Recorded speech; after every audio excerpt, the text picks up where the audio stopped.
नमस्कार भारतवासियों। मैं सनंत आपके लिए एक कोर्स लेके आया हूँ, वो भी पॉलिटी का। तो अगर हम लोग बात करें, ये जो पॉलिटी का कोर्स आप लोग देख रहे हैं, तो ये यूपीएससी सिविल सर्विसेज के लिए है। अगर ये यूपीएससी सिविल सर्विसेज के लिए मैंने बनाया है, तो फिर जितने भी गवर्नमेंट एग्जाम्स होते हैं, सबके पर्सपेक्टिव से इम्पोर्टेंट हो जाता है, चाहे वो स्टेट पीसीएस हो या फिर कोई भी स्टेट गवर्नमेंट, चाहे रेलवे एसएससी या दूसरे एग्जाम्स हो। तो उम्मीद है कि आपको ये पूरा का पूरा पॉलिटी का कोर्स समझ में आए, और अप्रॉक्स लेक्चर्स 1.5-2 घंटे के रहने वाले हैं। और उम्मीद है कि आपको लेक्चर समझ में आए।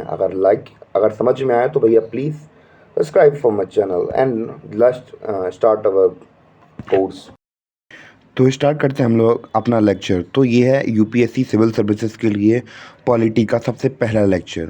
और इस पहले लेक्चर में हम लोग बात करने वाले हैं डेमोक्रेसी के बारे में, और उसके मीनिंग के बारे में, और उसके फीचर के बारे में।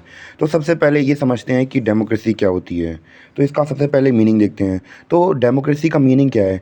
Democracy is a form of government in which rulers are elected by the people. तो यानी कि डेमोक्रेसी एक ऐसी फॉर्म ऑफ गवर्नमेंट है जहाँ पे हम लोग बात करें, रूलर्स इलेक्ट किए जाते हैं उसके जनता के द्वारा, यानी कि आम लोगों के द्वारा। जैसे कि अगर हम लोग अपने देश की बात करें, तो हमारे देश में जैसे कि चुनाव होते हैं, तो हम लोग अपने नेताओं को चुनते हैं। ऐसा कोई व्यक्ति जो कि 18 साल का हो, वो वोट देने जाता है, अपने नेता को चुनता है, हम सभी लोगों के में से, बीच में ही से।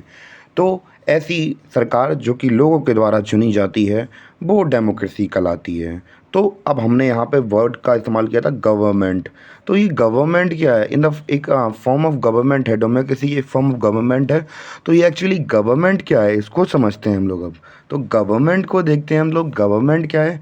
गवर्नमेंट क्या है? अ ग्रुप ऑफ पीपल, यानी कि group of people who rule the country. यानी कि कुछ ऐसे लोग जो कंट्री को रूल करते हैं और अपनी पावर्स को ड्राइव करते हैं कॉन्स्टिट्यूशन से। किससे? कॉन्स्टिट्यूशन से। कॉन्स्टिट्यूशन क्या होता है? तो इसे हम लोग बोलते हैं अपनी शुद्ध भाषा में हमारा संविधान। ये है भारत का संविधान। तो डेमोक्रेसी क्या है? एक फॉर्म ऑफ गवर्नमेंट है, यानी कि फॉर्म ऑफ गवर्नमेंट है, यानी कि एक ऐसी सरकार है जिसे लोगों के द्वारा चुना जाता है। तो उम्मीद है कि आपको इतना समझ में आया हो। अब हम लोग बात करेंगे कि डेमोक्रेसी को लेकर और भी काफ़ी लोगों ने डेफिनेशंस दी हैं। जैसे कि हम लोग बात करें अब्राहम लिंकन, जिसके बारे में आप लोगों ने बचपन से अपनी एसएसटी की बुक्स में पढ़ा होगा। तो हमारे अब्राहम लिंकन साहब हमसे कहते हैं कि डेमोक्रेसी क्या होती है। डेमोक्रेसी क्या होती है? Bye the people, of the people, for the people. और ये किसने कहा है? अब्राहम लिंकन ने कहा है। तो उनकी ये जो बात है, वो पूरे दुनिया जगत में सबको पता है कि बहुत बड़ी बात है। मतलब बहुत बड़ी बात कही थी उन्होंने। अगर हम लोग बात करें कि किसी कंट्री को अगर अपने आप को क्या कहलाना है, डेमोक्रेसी कहलाना है, तो भैया उसमें कुछ क्या होनी चाहिए? प्री रिक्वेस्ट होनी चाहिए डेमोक्रेसी की, यानी कि कुछ कंडीशंस होनी चाहिए डेमोक्रेसी कराने कहलाने के लिए। जैसे कि अगर हम लोग बात करें कि जैसे कि चाइना है, तो चाइना अमेरिका से कहता है कि आप डेमोक्रेसी नहीं है, भले ही चाहे वहाँ पे इलेक्शन ना होते हो। तो कुछ कंट्रीज़ ऐसी होती हैं। तो आज के समय में जैसे हमें पता है कि सभी कंट्रीज़ अपने आप को डेमोक्रेटिक दिखाना चाहती हैं, पर वो एक्चुअली डेमोक्रेटिक नहीं होती हैं। यानी कि डेमोक्रेटिक कोई जैसे कोई कंट्री है, मान चलो अपने आप को क्या कह रही है? डेमोक्रेटिक कह रही है। तो उनके कहने भर से केवल ये नहीं हो जाता कि आप डेमोक्रेटिक हैं। तो कुछ कंडीशंस ऐसी होनी चाहिए जो कि वैलिड तौर पर बताएं कि आप डेमोक्रेटिक हैं। जैसे कुछ एग्जांपल लेके मैं बताता हूँ कि आप मान चलिए कोई गली में हैं, ठीक है, एक गली में रहते हैं, 4-5 लड़के हैं, आप हैं, आपके दोस्त हैं। आप कहते हैं मैं इस पूरे जहान का बेताज बादशाह हूँ। तो क्या आप बेताज बादशाह बन जाते हैं? आपसे भी ताकतवर लोग होंगे। पर ऐसा नहीं होता कि आपने कह दिया और आप हो गए। जैसे कि कोई democratic Republic of Congo, Kenya, India, Pakistan ऐसा कुछ कह दे, तो फिर इससे ये साबित नहीं हो जाता कि वो डेमोक्रेटिक हैं, या फिर हम लोग बात करें कि वहाँ पे डेमोक्रेसी है, तो ये कंपलसरी नहीं होता है। तो जब हम लोग पता कैसे करते हैं किसी देश में डेमोक्रेसी है या नहीं है? तो वहाँ पे कुछ कंडीशंस होनी चाहिए ऐसी जो कि बताती हों कि हाँ, कि यहाँ पे डेमोक्रेसी है। जैसे कि वहाँ पे फेयर इलेक्शन होना चाहिए। तो ऐसे ही हम लोग बात करने वाले हैं प्री रिक्विजिट्स के बारे में ऑफ डेमोक्रेसी। उम्मीद है कि आपको डेमोक्रेसी की मीनिंग समझ में आई हो कि क्या होती है डेमोक्रेसी। तो भैया अब हम लोग बात करने वाले हैं प्री रिक्विजिट्स ऑफ डेमोक्रेसी के बारे में। यानी कि भैया अगर किसी भी कंट्री को क्या कहना है, अपने आप को डेमोक्रेसी कहना है, क्या कहना है? Any country in order to be called as democracy, तो उसके पास प्री रिक्विजिट्स यानी कि कुछ ऐसी कंडीशंस होनी चाहिए जिससे कि वो कह सके कि भैया वो क्या है, एक डेमोक्रेसी डेमोक्रेटिक कंट्री है। तो वहाँ पे मतलब कुछ ऐसी कंडीशंस होनी चाहिए जिससे कि आप लोग ये निश्चित तौर पर कह सकें कि भैया हमारे यहाँ पे डेमोक्रेसी है। तो यानी कि कुछ ऐसी कंडीशंस होती हैं जिससे कि अगर वो आपकी कंट्री में होती हैं तो हम लोग कह सकते हैं कि आपकी कंट्री डेमोक्रेटिक है। अगर वो कंडीशन फुलफ़िल नहीं होती हैं तो हम लोग नहीं कह सकते कि को आपकी कंट्री डेमोक्रेटिक है। जैसे कि अगर हम लोग इसको उदाहरण की मदद से समझें तो भैया मान चलिए एक कोई गली है, गली के अंदर मोहल्ले में लड़के होते हैं, तो भैया एक मोहल्ला है, मोहल्ले में एक मनचला लड़का है, बहुत बदतमीज़ और मुंहफट लड़का है, तो वो भैया कहता है मैं इस गली का बेताज मालिक हूँ और ये गली मेरी है और तुम सब मेरे गुलाम हो। तो क्या उसके कहने से आप सब गुलाम हो जाते हैं? नहीं, क्योंकि अगर पैसे वाला भी होगा तो वो आपको गुलाम नहीं बना सकता है। और क्या वो बादशाह बन गया उस गली का, कोई महाराज बन गया? क्या राइट्स है, क्या अधिकार हैं उसके पास मालिक बनने के? तो कुछ कंडीशंस होती हैं, क्वालिटी होती हैं जिससे कि हम लोग कह सकते हैं कि कोई अधिकार मतलब कोई राजा राजा बन जाता है। जैसे अगर हम लोग बात करें कि भारत कोई जैसे मान चलिए कोई मुंबई है, ठीक है? मुंबई के ऊपर किसी आज से करीब 100 साल पहले या 500 साल पहले किसी ने अटैक किया, ठीक है? तो वहाँ पे अटैक कर दिया, उसे हरा दिया, वहाँ के राजा को, वहाँ की सेनाओं को हराकर एक राजा बन गया, तो भैया हम मान सकते हैं कि भैया वो राजा हो सकता है। पर अगर कोई व्यक्ति ऐसे ही चल के आए और कह दे मैं महान महाबली हूँ और मैं डेमोक्रेटिक हूँ या फिर मैं राजा हूँ इस जगह का, तो फिर वो उनके कहने से कुछ नहीं होता। या फिर हम लोग बात करें कोई कंट्री अपने आप को डेमोक्रेटिक भले ही कह दे पर वो डेमोक्रेटिक नहीं हो जाती हैं। उससे पहले वहाँ पे कुछ कंडीशन चाहिए पड़ती हैं। जैसे कि पहला एग्जाम्पल है मैं क्या, फ्री एंड फेयर इलेक्शन, यानी कि फ्री एंड फेयर इलेक्शन होने चाहिए। ऐसा नहीं होना चाहिए कि कहीं भी ख़राब इलेक्शन चल रहे हैं, ठीक है? तो जिसका मतलब क्या है, इलेक्शन विदाउट एनी फेयर और कोहेरेंस। तो यानी कि हम लोग बात करें कि बिना किसी डर के या भेदभाव के हम लोग बात करें इलेक्शन होने चाहिए। जैसे कि अगर मैं एक एग्जांपल की बात करूं, एक कोई कंट्री है, मैं उसका नाम तो नहीं लेना चाहता हूं क्योंकि भैया मैं नहीं लेना चाहता नाम उनका। तो एक कंट्री है, तो वहाँ पे क्या हुआ कि रियल कहानी बता रहा हूँ मैं, तो वहाँ पे क्या हुआ कि एक प्रेसिडेंट थे, ठीक है? तो वहाँ पे वो काफ़ी साल से राज मतलब प्रेसिडेंट बने हुए थे। तो भैया उन्होंने क्या करवा दिया, उनका मन बदल गया, उन्होंने कहा भैया चुनाव करवाते हैं, देखते हैं क्या होता है। तो चुनाव करवा दिया, तो भैया वहाँ पे दूसरा व्यक्ति प्रेसिडेंट बन गया। तो भैया उन्होंने क्या किया को उन्होंने गए और उन्होंने कहा कि भैया तुम बहुत समझदार व्यक्ति लगते हो, तुम इलेक्शन जीत गए, चलो मैं तुम्हें इतने समझदार हो और तुम मुझे समझदार लगते भी हो, तो मैं तुम्हें वाइस प्रेसिडेंट बना देता हूँ और प्रेसिडेंट मैं ही रहूँगा। तो भैया ये क्या बात हुई? भैया अभी तो वो इलेक्शन चुनाव जीता था, तो वो आप भैया उसे वाइस प्रेसिडेंट बना दिया, ये क्या बात होती है? तो ऐसा नहीं होना चाहिए। तो कि बिना किसी डर के आपके यहाँ पे चुनाव होने चाहिए। तो सबसे पहली कंडीशन यही है कि फ्री एंड फेयर इलेक्शन होने चाहिए। कैसे इलेक्शन होने चाहिए? फ्री एंड फेयर इलेक्शन होने चाहिए।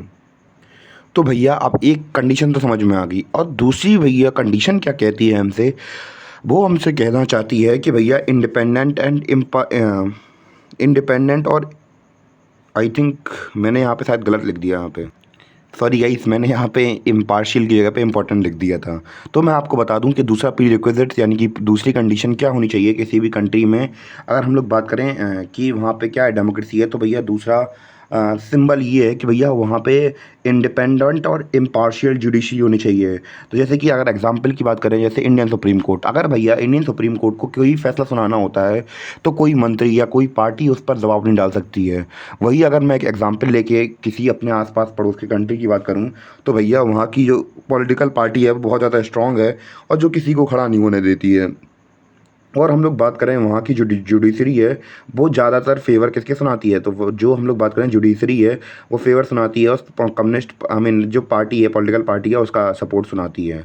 पर हमारे इंडिया में क्या ऐसा होता है कि भैया हमारे यहाँ पे क्या अलग अलग पॉलिटिकल पार्टी को सपोर्ट किया जाता है सुप्रीम कोर्ट के द्वारा? तो हम लोग ऐसा नहीं कह सकते हैं खुले तौर पर या वैसे भी तौर पर। तो हम लोग ये नहीं कह सकते हैं कि भैया कोई हमारा जो जज है तो वो किसी पार्टी के मतलब खास में फेवर सुना रहा है, या फिर ऐसा हम लोग कह सकते हैं। तो ऐसा कहीं कुछ नहीं होता है। यानी कि क्या होनी चाहिए? इंडिपेंडेंट एंड इम्पार्शियल जुडिशरी होनी चाहिए। एक दूसरा सिंबल ये भी है। और एग्जाम्पल की बात करें तो भैया एग्जाम्पल हमने पहले डिस्कशन कर लिया कि इंडियन सुप्रीम कोर्ट हमारा एक ऐसा सिंबल है या फिर ऐसा एग्जाम्पल है जिसमें हम लोग बात करें कोई नेता या कोई मंत्री का दबाव नहीं चलता है। तो भैया जो सत्य है तो आपके सामने धुला हुआ रखा है, समझ लीजिए। तो ये है भैया हमारा दूसरा प्री रिक्विजिट ऑफ डेमोक्रेसी। तो भैया अब बात करते हैं अपने तीसरे प्री रिक्विजिट के बारे में, जिसका नाम क्या है, यूनिवर्सल एडल्ट सफरेज। तो इसका मतलब क्या है? तो हम लोग बात करें यहाँ पे क्या होता है कि भैया यहाँ पे लाइट का थोड़ा इशू हो गया है, इसके लिए 2 मिनट का वेट कर लीजिए आप प्लीज़। तो चलिए अब से स्टार्ट करते हैं। तो यानी कि हम लोग बात करें क्या होना चाहिए वहाँ पे, तीसरी चीज़ क्या होना चाहिए, यूनिवर्सल एडल्ट सफरेज होनी चाहिए। एग्जाम्पल के तौर पर उस कंट्री का जो एक पर्सन है जो कि 18 साल से बड़ा है, उसकी एक एक मतलब एक वोट होना चाहिए उसके पास, और एक वैल्यू होना चाहिए। ऐसा नहीं कि कोई अगर अमीर है या फिर कोई पैसे जिसके पास प्रॉपर्टी है, कोई ज़्यादा पढ़ा लिखा है, तो उसकी वोट की वैल्यू अलग अलग हो। ऐसा नहीं होता है। तो वहाँ पे क्या होना चाहिए, हर एक व्यक्ति के पास एक वोट होना चाहिए, और उस एक वोट की एक वैल्यू होनी चाहिए। तो एक ही वैल्यू होनी चाहिए। ऐसा नहीं है कि कोई अनिल अंबानी, अगर मैं अपनी कंट्री की बात करूँ, कोई अनिल अंबानी हो या मोदी जी हो या राहुल गांधी हो या फिर दूसरा कोई बड़ा व्यक्ति हो, तो और वो कोई रिक्शा चलाने वाला हो, कोई झाड़ू साफ करने वाला हो, तो इनकी क्या वोट की वैल्यू अलग अलग है। तो भैया इनके पास भी एक वोट होता है, और मुकेश अंबानी या फिर अनिल अंबानी या फिर मोदी जी के पास कितने वोट हैं, एक ही वोट है। तो भैया तो सबके पास क्या है, तो यूनिवर्सल अडल्ट सफरेज है या इंडिया में नहीं है? तो ऑब्वियसली बात है। इसलिए हम लोग कह सकते हैं कि भैया कि यहाँ पे हम लोग डेमोक्रेसी है। पर हम लोग बात करें हर कंट्री में ऐसा होता है, नहीं। अगर हम लोग बात करें, एग्जांपल लें अपने पुराने समय की, इंडियन हिस्ट्री की पुरानी के समय की बात करें, तो ब्रिटिश एरा के अंदर क्या हम लोग बात करें कि यहाँ पे हम लोग बात करें डेमोक्रेसी थी, तो क्या ब्रिटिश के अंडर हम लोग क्या बराबर से वोट देते थे? नहीं, ऐसा नहीं होता था। अगर हमें वोटिंग राइट्स मिले भी थे तो क्वालिफिकेशन के बेस्ड पे मिले थे कि भैया हम लोग पढ़े लिखे होना चाहिए या कुछ प्रॉपर्टीज़ हमारे पास होनी चाहिए, तब हम लोग क्या बन जाते हैं, वोटिंग देने के लायक बन जाते हैं। पर ऐसा अगर वहाँ पे होता था तो भैया हम लोग कह सकते हैं कि उस समय पर डेमोक्रेसी नहीं थी। और आज के समय पर ऐसा होता है कि भैया जितने भी लोग होते हैं सबके पास एक वोट होता है, तो हम लोग ये कह सकते हैं कि यहाँ पे डेमोक्रेसी है। सीधी सीधी बात है, सिंपल सी बात है, ज़्यादा चक्कर लगाना भी नहीं है आपको दिमाग में। और भैया हम लोग एक पॉइंट के बारे में और लास्ट में बात कर लेते हैं। तो भैया किसी कंट्री के अंदर क्या होना चाहिए, रूल ऑफ लॉ होने चाहिए। यानी कि हम लोग बात करें, everyone is equal in the I of the law. यानी कि कानून की नज़र में सब बराबर होना चाहिए। ऐसा नहीं कि कोई जो BMW में चलाता है, अगर वो किसी का मर्डर कर दे तो उसे कम सज़ा मिलेगी, या फिर रिक्शा चलाने वाला अगर किसी का मर्डर कर दे तो उसे अलग सज़ा मिलेगी। तो भैया जो कानून है उसकी नज़र में सब बराबर होते हैं, चाहे वो छोटा रिक्शा चलाने वाला हो, या चाहे बेचने वाला हो, या चाहे पीने वाला हो, या चाहे को साफ करने वाला हो, या फिर चाहे को मुंह से कुल्ला करने वाला हो, या चाहे को सर पे डालने वाला हो। तो सब कानून की नज़र में सब बराबर हैं। चाहे वो अनिल अंबानी हो, चाहे मुकेश अंबानी हो, चाहे हम लोग बात करें टाटा हो, चाहे बिरला हो, चाहे अडानी हो, चाहे कार्तिक आर्यन हो, चाहे मोदी हो, चाहे राहुल गांधी हो, चाहे कोई भी हो, सबकी नज़र, आई मीन कानून की नज़र में सब बराबर हैं। तो ये कुछ कंडीशन होनी चाहिए, एक प्री रिक्विजिट होना चाहिए किसी भी कंट्री को ऐसा डेमोक्रेसी कहलाने के लिए। और यहाँ पे अपने हमने प्री रिक्विजिट्स कंप्लीट कर लिए। अब हम लोग बात करेंगे कुछ आर्ग्यूमेंट डेमोक्रेसी के फेवर में, और कुछ आर्ग्यूमेंट डेमोक्रेसी के अपोज में। तो भैया स्टार्ट करते हैं अपना लेक्चर, आगे बढ़ते हैं। तो भैया अब हम लोग बात करते हैं भैया आर्ग्यूमेंट किसके अगेंस्ट में है, डेमोक्रेसी के। यानी कि अब हम लोग बात करेंगे, आर्ग्यूमेंट करेंगे, सबसे पहले मतलब बुराई करेंगे पहले डेमोक्रेसी की, फिर भैया इसकी तारीफ़ करेंगे। तो भैया सबसे पहले शुरुआत करते हैं थोड़ी बहुत बुराई से, क्योंकि भैया बिना बुराई के मज़ा नहीं आता किसी को भी, बिना फिर ये तो भैया दुनिया की रीत रिवाज है ही कि भैया किसी की तारीफ़ करो, किसी की बुराई करो। तो भैया अपना भी काम यही है, मतलब मेरा काम नहीं है। तो क्योंकि भैया डेमोक्रेसी को पढ़ रहे हैं तो उससे अच्छा तरीका यही नहीं है, मतलब इससे बढ़िया कोई तरीका नहीं है कि भैया हम इसकी तारीफ़ और बुराई करें, यानी कि इसे खामियां भी बताएं और इसकी कुछ खासियत भी बताएं। तो भैया सबसे पहला फेवर क्या, मतलब अगेंस्ट में क्या हम लोग बात करते हैं, आर्ग्यूमेंट क्या है कि भैया यहाँ पे क्या होती है, सबसे स्लो डिसीजन मेकिंग है। यहाँ पे क्या बात करें कि बहुत स्लो डिसीजन मेकिंग है। अगर हम लोग इसके एग्जाम्पल की मदद से समझें कि अगर आप लोग घर में भी रहते होंगे, तो आपके घर में जैसे घर में क्या कौन कौन हो सकता है, चाचा हो सकते हैं, बड़े पापा हो सकते हैं, दादी हो सकती हैं, दादा हो सकते हैं, मम्मी हो सकती हैं, पापा, बहन, भाई। जब आपके क्या लगता है आपको घर के सभी लोग एक डिसीजन पर राजी होंगे? अगर भैया दीदी आपकी बहन कह रही भैया हमें डोरेमोन देगी ना, तो भैया तुम पीछे टपली मारोगे पीछे उसे कस के। या फिर आपका छोटा भाई आपको टीवी देख रहा हो तो भैया आप टपली मारेंगे उसे, तो वो कहेगा भैया, अरे भैया मुंह चलाएगा आपसे। फिर आपके पापा आपके ऊपर डंडा चलाएंगे। अब डंडा चलाएंगे तो मम्मी पीछे कुरकुर कराएंगे, यार बच्चे को मार दिया सुबह सुबह से, छोटे वाले को तो कुछ कहते नहीं है, बड़े वाले के ऊपर चढ़े रहते हो। तो अब भैया कोई डिसीजन लिया गया तो भैया कोई किसी के मतलब सुनेगा नहीं। तो भैया ऑब्वियस सी बात है, तो स्लो डिसीजन मेकिंग होनी है। तो एक घर के अंदर इतना फैसला लेना पाना बहुत मुश्किल होता है। तो इतनी बड़ी कंट्री जहाँ पे लाखों करोड़ों लोग रहते हैं, तो भैया वहाँ डिसीजन मेकिंग क्या बहुत लगता है सिंपल होगी। और वही हम लोग बात करें कि भैया यहाँ डेमोक्रेसी है, और वही हम लोग बात करें किसी कंट्री हमारे अड़ोस पड़ोस की, अब वहाँ पे भैया डेमोक्रेसी है ही नहीं है। तो भैया वहाँ पर डिसीजन जो लेना हुआ राजा के मन में हुआ कि भैया हमें ये करना है तो करना है। अगर नहीं करोगे तो भैया उड़ा दिए जाओगे, क्या कर लोगे तुम? हाँ, तो भैया वहाँ पे स्लो डिसीजन मेकिंग नहीं होती है, और यहाँ पे कैसी है, स्लो डिसीजन मेकिंग है, यानी कि हम लोग बहुत फैसले जो भी लेते हैं वो कैसे लेते हैं, बहुत स्लो लेते हैं। कैसे लेते हैं, बहुत स्लो फैसले लेते हैं। दूसरा यही है करप्शन। तो हम लोग बात करें भैया, हमारे यहाँ डेमोक्रेसी के अंदर करप्शन छोटा मोटा नहीं होता है, 1,000 500 लाख करोड़ का नहीं होता है। यहाँ पे खरबों का घोटाला होता है। करप्शन भैया हज़ारों अरबों की तादाद में होता है, यानी कि 5 अरब का हो गया, 5 खरब का हो गया। तो इतनी भयंकर अंधाधुंध करप्शन होती है। क्या होती है? डेमोक्रेसी की खासियत ये है कि भैया यहाँ पे क्या मिलती है, करप्शन देखने को मिलती है। वही हम लोग बात करें हमारे पड़ोसी देश की, तो भैया वहाँ पे भी शायद कुछ दिनों पहले आप लोगों ने करंट अफेयर सुना होगा, आस पास के हमारे देशों ने, कि वहाँ पे अगर कोई करप्शन करते हुए एक आदमी पकड़ा गया था। आई थिंक 36,000 करोड़ का घोटाला किया था उन्होंने, और उन्हें जिंदा मार दिया गया था। जिंदा मार दिया भाई बंदे को, लिटरली। तो ये सीन देखने को मिलता है पड़ोसी देश में। अरे उसने मात्र केवल करप्शन की थी, यहाँ पे करप्शन करता तो भैया उसकी बड़ी खातिरदारी की जाती, जेल में ले आते, उसको खाना खिलाते, पानी पिलाते, सब कुछ करवाते, पर मारते नहीं। पर हम लोग बात करें वहाँ पे भैया डेमोक्रेसी नहीं है, तो भैया उनके पास इंडिविजुअल राइट नहीं है, तो करप्शन यहाँ पे धड़ल्ले से होती है, वहाँ पे थोड़ी कम होती है। ठीक है। तीसरा क्या है, और भी देखते हैं इसके अगेंस्ट में, तो भैया जो रूल्स होते हैं यहाँ पे हम लोग बात करें डेमोक्रेसी के अंदर, वो बहुत जल्दी अजीब चेंज होते रहते हैं। क्या होते हैं? चेंज होते रहते हैं। और मैंने यहाँ पे एक पॉइंट लिखा हुआ है, लीडर हैव ऑफ्टन, ऑफ्टन लिख दिया रहा, क्योंकि परमानेंटली नहीं कह सकते हैं। यानी कि हम लोग बात करें, अक्सर जो यहाँ के लीडर्स होते हैं, हम लोग बात करें डेमोक्रेसी के, उन्हें आइडिया ही नहीं होता कि भैया पब्लिक क्या सोचती है उनके बारे में, या फिर किसी अपने काम के बारे में। तो उन्हें आइडिया ही नहीं होता है, वो तो केवल अपने आइडिया के बारे में जानते हैं, हमें ये करना है, हमें वो करना है। तो ये सारा सीन चलता रहता है। यानी कि उन्हें ऐसा भी नहीं है कि बिल्कुल आइडिया नहीं हो, पर हाँ एक तरीके से कह सकते हैं ऑफ्टन उन्हें ज़्यादातर ये नहीं पता होता कि पब्लिक को एक्चुअली चाहिए क्या, पब्लिक की डिमांड क्या है। तो भैया वो केवल अपना वोट बैंक देखते हैं, तो जहाँ से ज़्यादा वोट मिले वहीं से किया और हो गया। तो ये सीन हमें देखने को मिलता है कहाँ, डेमोक्रेसी के अंदर। तो ये कुछ मतलब आर्ग्यूमेंट्स थे किसके, डेमोक्रेसी के अगेंस्ट में। अब भैया बुराई तो बहुत कर ली, तो भैया बुराई तो हमने कर ही ली, अब भैया थोड़ी बहुत तारीफ़ भी कर लेते हैं अंकल जी की। तो तारीफ़ करते हैं, तो भैया डेमोक्रेसी का फेवर में अगर हम लोग कुछ आर्ग्यूमेंट करें, तो भैया यहाँ पे हमें क्या देखने को मिलती है, अकाउंटेबिलिटी। यानी कि ये नहीं है कि जैसे कोई कंट्री है जहाँ पे कोई डिक्टेटर राज करता है, तो भैया उसकी मर्जी हुई कि भैया आज हमें समोसे खाने हैं, तो पूरी कंट्री के सभी लोग समोसे ही खाएंगे। अगर उसने कह दिया तो भैया कह दिया। अब भैया यहाँ पे भैया डेमोक्रेसी के अंदर अगर आपने कह दिया कि भैया ये चीज़ होनी है या फिर ये चीज़ नहीं होनी है, तो भैया आप लोग जाके पूछ सकते हैं अपनी सरकार से कि भैया क्यों हम ऐसा काम करें। अगर समोसा खाना ही है तो क्यों खाएं हम समोसा, हमारे मन में नहीं है समोसा खाने की इच्छा, तो भैया नहीं खाएंगे हम। तो भैया आप कौन होते हैं तय करने वाले। तो भैया यहाँ पे हम लोग बात करें, सरकारें जो भी डिसीजन लेंगी, तो भैया यहाँ पे अकाउंटेबल होना चाहिए। यानी कि अकाउंटेबिलिटी यहाँ होती है, यहाँ पे क्या होती है, जवाबदेही होती है। ऐसा नहीं हो रहा कि गवर्नमेंट के मन में जो आ रहा है वो कर दे रहा है। तो भैया आपको अकाउंटेबिलिटी देनी पड़ेगी। यानी कि अगर आपने किया है कोई चीज़, तो भैया आपको बताना पड़ेगा हमने ऐसा किया तो क्यों किया। अगर हम लोग बात करें ऐसी कंट्री जहाँ पे डिक्टेटरशिप चलती है, तो भैया ऐसा नहीं होता है वहाँ पे। तो डेमोक्रेसी होगी तो भैया वहाँ पे क्या होगा, अकाउंटेबिलिटी होना ही तय है। ठीक है।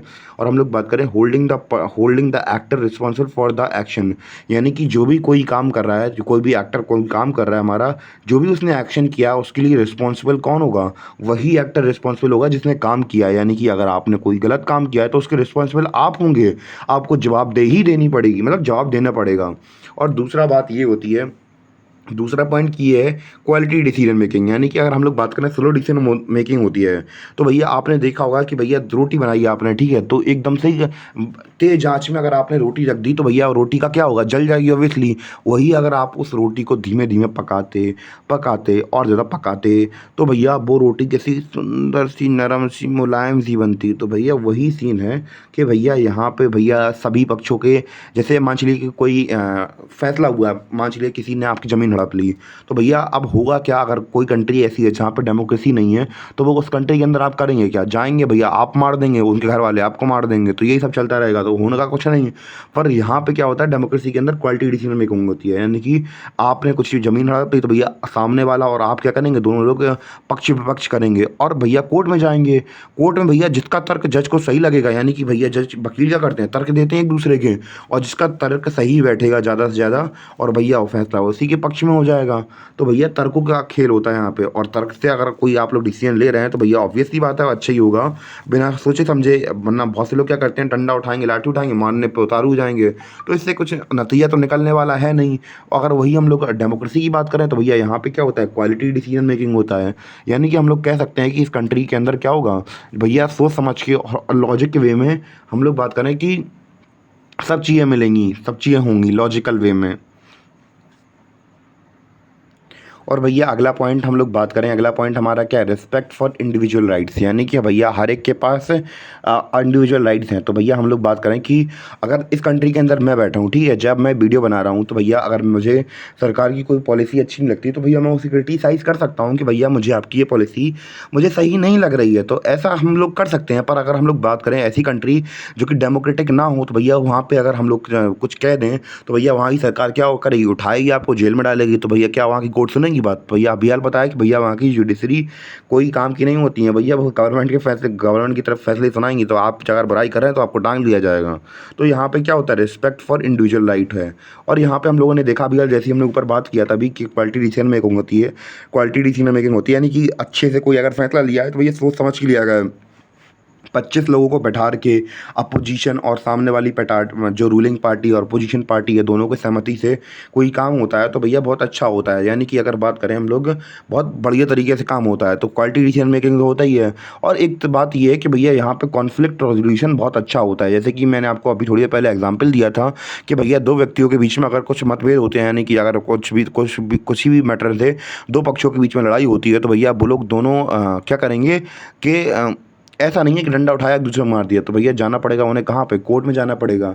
और कोर्ट में भैया वहाँ पे जो जज बैठे हैं तो भैया वो इन दोनों के वकीलों को बुलाएंगे और भैया उन दोनों से तर्क करवाएंगे। जिसका तर्क अच्छा होगा उसे छोड़ दिया जाएगा और जिसका तर्क अच्छा नहीं होगा तो सही सज़ा मिल जाएगी। तो सिंपल सा भैया कॉन्फ्लिक्ट रेजोल्यूशन कितने अच्छी तरीके से कर दिया हमने।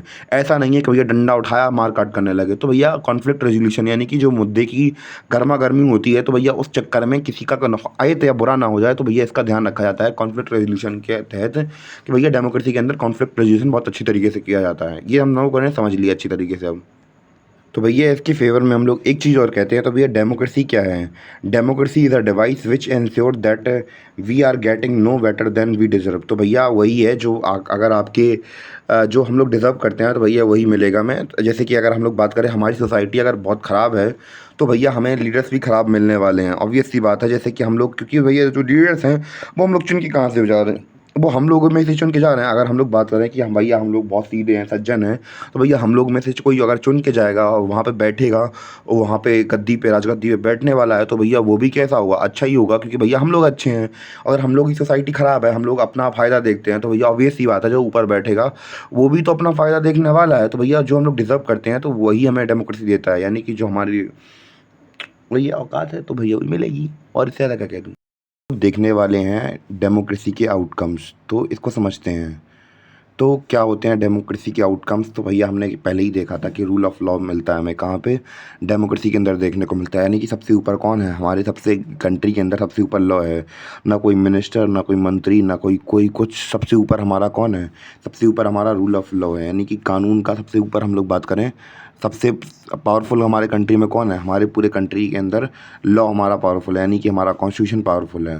दूसरी बात ये है कि भैया यहाँ पे जो हम लोग बात करें कि जो भी हम लोग बात करें गवर्नमेंट बनती है वो कैसी होती है, अकाउंटेबल होती है। यानी कि हम लोग बात करें उसे जवाब देना पड़ता है। इसे अगर अकाउंटेबल को अगर हिंदी में कहें, अकाउंटेबिलिटी को अगर हिंदी में कहें तो जवाबदेही। यानी कि जो हमारी गवर्नमेंट है वो कौन होनी चाहिए, जवाबदेहीदार होनी चाहिए। यानी कि अगर वो कोई फैसले लेती है तो भैया उनके पास जवाब होना चाहिए कि आपने किया तो क्यों किया। हम लोग गवर्नमेंट से जाके पूछ सकते हैं कि अगर रोड ख़राब बनी हुई है तो भैया हम पूछ सकते हैं कि भैया ये रोड में गड्ढा बना है, गड्ढे में रोड बनी है, और ये कोई चीज़ कहीं पे रोड में गंदगी डली है तो भैया पूछ सकते हैं कि भैया रोड गंदी क्यों डली है भैया। तो हमारे पास अधिकार हैं। यानी कि सरकार कैसी होती है, अकाउंटेबल होती है। यानी कि वो हर चीज़ के पास अकाउंट्स होते हैं तो, और हम उनसे मांग भी सकते हैं।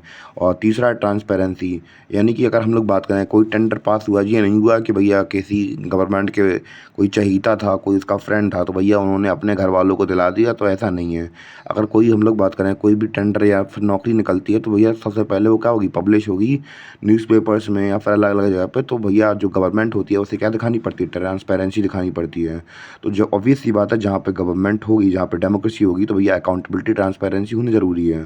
ठीक है, तो ये सब आउटकम है। रिस्पॉन्सिवनेस, यानी कि अगर बात करें कि अभी मान चलिए कि अभी कोरोना आया था, ठीक है? कोरोना के अंदर हमने देखा था क्या लाखों लोगों को क्या मिला था? फ्री राशन दिया था। तो भैया जो गवर्नमेंट है वो अपने जो लोग हैं उसके हिसाब से ही अपने आप को रिस्पॉन्स करती है। तो भैया हमने देखा था कि हमारी गवर्नमेंट क्या रिस्पॉन्सिबल थी। हाँ, ऑब्वियसली बात है कि भैया जब ज़रूरत थी तो भैया सरकार ने हेल्प की सबकी। और जब खाने की ज़रूरत थी, जब किसी के पास पैसा भी नहीं था, तो गरीब लोगों तक खाना किसने पहुँचाया था? तो गरीब लोगों तक खाना किसने पहुँचाया था? गवर्नमेंट ने पहुँचाया था। तो रिस्पॉन्सिवनेस भी है, देखने को मिलती है। रिस्पेक्ट फॉर इंडिविजुअल राइट्स, यानी कि हमने ये पहले ही बात कर ली थी कि भैया एक अगर डेमोक्रेसी है आपकी कंट्री के अंदर, लास्ट वाला ये देख रहे हैं हम लोग कि किसी कंट्री के अंदर अगर डेमोक्रेसी है तो भैया ऐसा नहीं है कि आप लोग रास्ते में चल रहे हैं, आपको कोई गवर्नमेंट को मतलब वो राजा महाराजा कोई पसंद नहीं आया अब तो आपको उठा लिया गया, ऐसा कुछ नहीं होता है। पर वहीं हम लोग बात करें कि अगर कोई कंट्री ऐसी है जहाँ पे मान चलिए कि ऐसा सीन चलता है कि गवर्नमेंट के अपोज में आप कहीं जा रहे हैं या फिर गवर्नमेंट के खिलाफ आप कुछ बोल रहे हैं तो भैया गवर्नमेंट आपको उठा के धर लेगी। पर यहाँ पे डेमोक्रेसी के अंदर क्या ऐसा होता है? तो हमें क्या ये सब देखने को मिलता है? ऐसा नहीं होता है। तो भैया यहाँ पे हम लोग बात करें डेमोक्रेसी के अंदर हमारे जो इंडिविजुअल राइट्स होते हैं उनकी रिस्पेक्ट की जाती है। तो ये कुछ हम बात करें आउटकम्स है किसके? हमारी डेमोक्रेसी के। उम्मीद है कि आपको आउटकम समझ में आए हों सारे के सारे। हम लोग ये देख लेते हैं कि भैया आप थोड़ा बहुत लास्ट में हमारा कॉन्स्टिट्यूशन के बारे में बेसिक बेसिक जान ही रहे हैं, तो एक मोटे तौर पर हम लोग कॉन्स्टिट्यूशन के बारे में भी अब थोड़ा बहुत समझ ही लेते हैं। इतना समझ लिया है तो आज के लेक्चर इस इंट्रोडक्शन वीडियो के अंदर तो हम लोग बात करें कि कॉन्स्टिट्यूशन क्या है। हम लोग बात करें रूल बुक है, तो एक कंट्री को चलाने के लिए क्या चाहिए पड़ेगा? एक रूल बुक चाहिए पड़ेगा। नॉर्मली मान चलिए कि अगर एक घर के अंदर ही आप लोग देखते होंगे कि अगर आपके घर में ज़्यादा लोग रहते हैं तो फिर कोई आपकी बात क्यों मानेगा? सब अपने मन की चलाएँगे क्योंकि कोई रूल्स ही नहीं है। तो भैया किसी भी कंट्री को रन करने के लिए रूल्स तो चाहिए पड़ते हैं। और हम लोग बात करें कि मतलब कोई कंट्री होती है तो गवर्नमेंट कैसे डिसीजन लेगी, इसको कौन डिसाइड करता है? तो भैया गवर्नमेंट की जो पावर्स होती है वो लिमिट कौन करता है? कॉन्स्टिट्यूशन करता है। यानी कॉन्स्टिट्यूशन काम क्या है कि उसकी पावर को क्या करना है? लिमिट करना कि कोई कंट्री के अंदर कैसे-कैसे नियम बनाने हैं, कैसे कायदे होंगे, तो वो कॉन्स्टिट्यूशन में लिखा होगा, उसी अकॉर्डिंग गवर्नमेंट को परफ़ॉर्म करना होगा। तो एक तरीके से हम लोग ये कह सकते हैं कि जो कॉन्स्टिट्यूशन होता है वो क्या करता है? जो गवर्नमेंट होती है उसकी पावर को लिमिट करता है। क्या करता है? उसकी पावर को लिमिट करता है। और हम लोग बात करें कोई भी कंट्री हो, चाहे वो चाइना हो, चाहे अमेरिका हो, चाहे रशिया, कोई भी कंट्री हो, तो अगर कोई कंट्री अगर डेमोक्रेटिक है, कैसी है? डेमोक्रेटिक है, तो ऑलवेज़ कन्फर्म है कि वहाँ पे क्या होगा? कॉन्स्टिट्यूशन होगा। पर ऐसा नहीं कह सकते अगर कोई कंट्री के पास हम लोग बात करें कॉन्स्टिट्यूशन है तो वहाँ पे डेमोक्रेसी हो। तो जैसे कि हम लोग बात करें दूसरी कंट्रीज़ हैं तो भैया वहाँ पे ज़रूरी नहीं है, वहाँ पे डेमोक्रेसी नहीं है पर कॉन्स्टिट्यूशन है। पर हम लोग ये अगर कहीं पे किसी कंट्री के अंदर कॉन्स्टिट्यूशन है पर डेमोक्रेसी हो, ये कंपलसरी नहीं है। पर वही हम लोग बात करें कि अगर किसी कंट्री के अंदर डेमोक्रेसी है और वहाँ फिर compulsory must have a constitution to run a country, वहाँ पे कंपलसरी है कि वहाँ पे क्या होगा? वहाँ पे कॉन्स्टिट्यूशन होगा तो होगा ही। तो ये हमें देखने को मिलता है कहाँ पे? ऐसी कंट्रीज़ जहाँ पे हम लोग बात करें डेमोक्रेसी होती है तो वहाँ पे कॉन्स्टिट्यूशन हमें 100% श्योरली देखने को मिलता है। तो ये कुछ बेसिक सी जानकारी थी हमारे कॉन्स्टिट्यूशन यानी कि संविधान के बारे में। अब मिलते हैं अपने अगले लेक्चर में, तब तक के लिए बाय, धन्यवाद।